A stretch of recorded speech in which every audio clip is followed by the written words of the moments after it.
ఎస్తేరు తల్లిదండ్రులు లేని అనాథ ఆడపిల్ల, వరుసకు అన్నయ్య వాడి దగ్గర పెరిగింది. అమ్మ ఆయనే నాన్న ఆయనే అన్నట్టు పెంచాడు. సమయం వచ్చింది, అమ్మా వెళ్తావా? వష్టిని విసర్జించాడంట అహస్వేరోషు. కొత్త రాణిని ఏర్పరచుకోవాలని కోరుకొని రాజకుమార్తె అయినటువంటి కన్యల్ని పిలుస్తున్నాడంట. నాకెందుకో నువ్వు వెళ్తే బాగుంటుంది అనిపిస్తుంది రా ఎస్తేరు. హదస్సా వెళ్తావా? నువ్వు చెప్తే నేను చేస్తానంది. లోబడింది, వెళ్ళింది. పక్క అన్యుల మధ్యలోకి వెళ్ళింది. తన జాతి, ప్రజలు, సొంత జనులు, బంధువర్గం మొత్తం వదిలిపెట్టి తనకు తెలియని ఒక కొత్త ప్రదేశానికి వెళ్ళింది. కానీ ఎక్కడున్నా, ఇంట ఉన్నా బయట ఉన్నా, తన స్వజనుల మధ్య ఉన్నా అన్యజనుల మధ్య ఉన్నా హదస్సానే నిప్పే అన్నట్టు ఉంది. ఎక్కడున్నా సరే ఆడపిల్ల అయితేనే, అనాథ అయితేనే, అమ్మా నాన్న ప్రేమ రుచి చూడందైతేనే, దిక్కులేందైతేనే,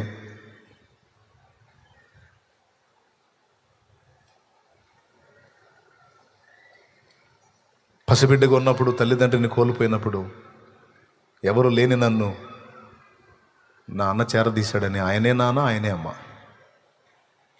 దీనస్థితిలో ఉన్నప్పుడే కదా ఆమె రాణైనప్పుడు కూడా ఆయనకు లోబడుతూనే ఉంది అని రాయబడింది. అలాంటి ఎస్తేరు చావుకు తెగబడింది. అన్ని జనులకు మధ్యలోకి పోయినా కూడా వాళ్ళ ఆలోచనలోకి వెళ్ళలా, తన నీతిని మేరలా, పిచ్చి పిచ్చి వేషాలు వేయలే, మిగిలిన రాజకుమార్తెలు ప్రవర్తించినట్టు వెర్రి వేషాలేం వేయలే.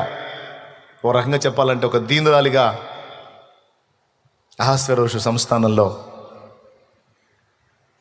ప్రవర్తించింది. ఒక రకంగా చెప్పాలంటే మిగిలిన ఆడపిల్లల ప్రవర్తన అంతా ఒక రకంగా ఉంది. యూదురాలైన ఎస్తేరు ప్రవర్తన, అదే హదస్సా ప్రవర్తన ఒక రకంగా ఉంది. Separate life.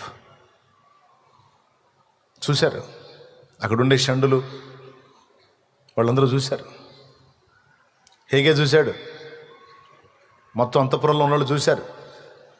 మిగిలిన వాళ్ళందరూ వేరండి, ఈ అమ్మాయి పిచ్చిపిల్ల, అమాయకురాలు అని ఆమె గురించి మంచి సాక్ష్యం ఇస్తూ ఉన్నారు. అందరికీ ఆమె చూసినప్పుడు దయ పుట్టింది. ఎందుకంటే ఇతరులు చూసి దయపడే విధంగా తను దీన మనస్కురాలై నడుచుకుంది, సత్ప్రవర్తనను కనపరిచి మొదట విజయం అక్కడే పొందింది. రాజును గెలవాలంటే ముందు రాజు దగ్గర ఉండేవారిని గెలవాలా. ఎంత బుర్రో చూడాలి. దేవునికి స్తోత్రం చెప్తారా? రాజును కొట్టాలంటే ముందు రాజు దగ్గర ఉండేవాళ్ళని గెలవాలి. అందుకే చాలామంది ఏమనుకుంటారంటే, చాలామంది తెలియదు ఈ సంగతి. దేవుడు తన ఆమోదాన్ని నీకు తెలపాలంటే ముందు దైవజనుల ఎదుట నీ ప్రవర్తనని కనిపెడతాడు ఆయన. నిన్ను బట్టి ఒక దైవజనుడు ముందు తృప్తి చెంది సంతృప్తుడై నిన్ను గురించి దేవుని ముందు సంతోషించాలి.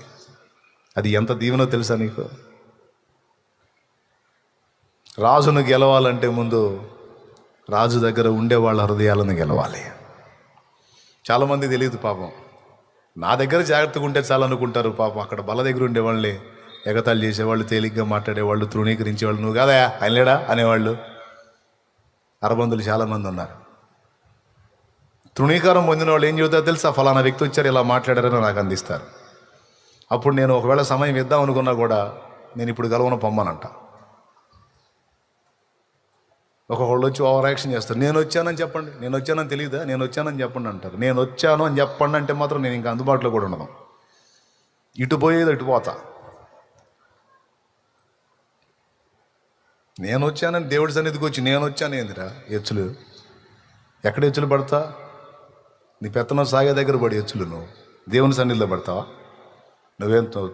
ఏమనాలి? నేను దేవుని ముందు నువ్వు దేవుడి కాడికి మొనగాడు నేను వచ్చానని చెప్పుకో అంటే, ఆ మాట అనకపోతే అయ్యా ఆయన చేత కొంచెం 2 ముక్కలు ప్రార్థన చేయించుకుందామని వచ్చాను ఆయన దీనంగా అంటే నేను ఏడున్నా వస్తా. రాడా ఏంది, ఎందుకు రాడు, ఎంతసేపు ఉండాలి ఏంది అన్నారు అనుకో, ఈ మధ్యలో లేకుండా పోతా. వాడు సాయంత్రం దాకా కూడా దొరకనిక. అదే శిక్ష. తిట్టుకొని సణుకొని కొనుక్కొని మళ్ళీ చర్చికి రాకపోయినా పర్లేదు అట్లాంటి చెత్తోడు. దేవునికి స్తోత్రం. ఎప్పుడు గట్టిగా వాళ్ళే చెబుతారు, ఆ బల్ల దగ్గర వాళ్ళే చెబుతారు ఎవరు ఏందనేది, వచ్చినోడు ఎట్లా వచ్చాడనేది. అర్థమైంది నేను చెప్పింది? ఎస్తేరుకి తెలుసా సంగతి. అందుకే రాజు మనసుని గెలవాలంటే ముందు వీళ్ళ మనసుల్ని. కానీ ఎస్తేరుకు తెలియదు, ప్రపంచానికే దీవెనకరమైన పాత్రగా ఆమె నిర్ణయించబడిందని, లోక మొత్తాన్ని రక్షించడానికి వచ్చే లోకరక్షకుడైనటువంటి ప్రభు వంశావళిని తను కాపాడబోతుందని, ఆ జనాంగాన్ని తను భద్రపరచబోతుందని, లోక మొత్తానికి యేసు రక్షకుడైతే ఆయన వచ్చే జనాంగాన్ని తను సేవ్ చేయబోతుందని ఎస్తేరుకు తెలియదు. మళ్ళీ మళ్ళీ మళ్ళీ మళ్ళీ పాయింట్ ఎందుకు మీకు రేట్ చేసి చూపిస్తున్నానో కొంచెం ఆలోచన చేయండి. నీకు తెలియదు నీ చేత దేవుడు గొప్ప కార్యాలు చేయించబోతున్నాడు. కొడితే గంట కొట్ట మళ్ళీ చచ్చుదేపులు కొట్టవాలి. నీకు తెలియదు, నువ్వు ఊహించని కార్యాలు దేవుడు నీ ద్వారా చేయించబోతున్నాడు. నీకు తెలియదు, నువ్వు కలలో కూడా అనుకోని సంగతులు నీ ద్వారా నా దేవుడు చేయబోతున్నాడు. ప్రవచనాత్మకంగా ఇది మాట్లాడుతున్నాను నేను. సేవకుడు, విశ్వాసి, పరిచారకుడు, స్త్రీ పురుష భేదం లేదు చెప్తున్నాను నేను. నియంత్రించుకో. దేవుని కట్టడంలో కొంచెం అడుగులు సరి చేసుకో, తర్వాత నువ్వే చూస్తావు. తేలిగ్గా లెక్కేసుకుంటున్నావు, నీ జీవితాన్ని నువ్వు తక్కువ అంచనా వేసుకుంటున్నావు, నిన్ను నువ్వే తృణీకరించుకుంటున్నావు. మంచిదే, తగ్గింపు మంచిదే.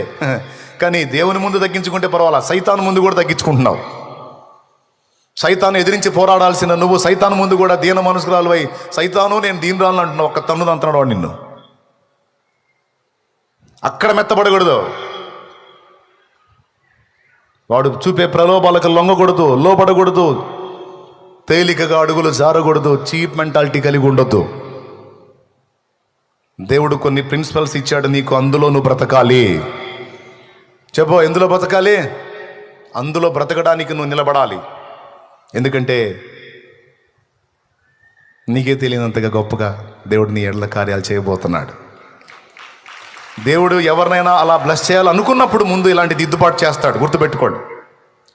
ఒక దిద్దుబాటు సందేశం, ఒక హెచ్చరిక సందేశం, సరి చేసుకో అనే వార్నింగ్ నీకు వచ్చింది అంటే దాని వెనక ఆంతర్యం ఏంటో తెలుసా? దేవుడు నిన్ను బ్లెస్ చేయబోతున్నాడు, దేవుడు నిన్ను వాడుకోబోతున్నాడు, దేవుడు నిన్ను హెచ్చించబోతున్నాడు, దేవుడు నువ్వు ఊహించిన దానికంటే అధికంగా దీవించబోతున్నాడు. కాబట్టి ఆ కృపను నీవు పొందినట్లు ముందు అవరోధాలుగా ఉన్న వాటిని దేవుడు దిద్దుబాటు చేస్తాడు.